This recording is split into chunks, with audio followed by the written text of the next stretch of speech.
Have you been to the Kennedy Space Center? Did you know that it was a place that you could visit? It's quite an amazing stop if you're in the Orlando area, especially if you love space stuff.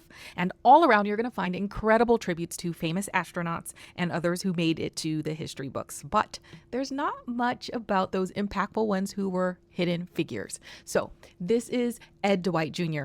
In 1961, he was a hotshot test pilot for the Air Force, so much so that President John F. Kennedy himself wanted him to go to space. Think about this.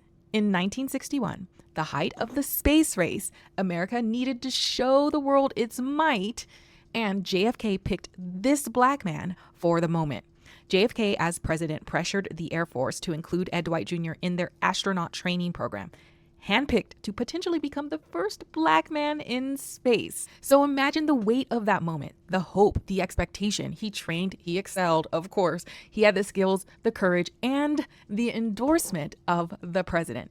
But guys, this is America in the 1960s. Well, you can imagine inside the program, Dwight Jr. faced relentless discrimination. Then, of course, tragedy struck, the assassination of President Kennedy in 1963.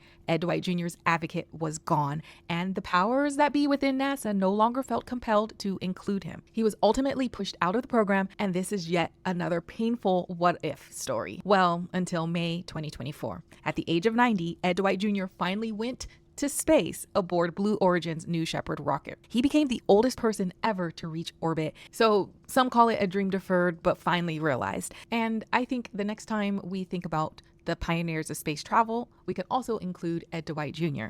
And if you happen to find yourself in Orlando and you go to the Kennedy Space Center, you could advocate for them to include more tributes to these hidden figures on that very large and magnificent campus.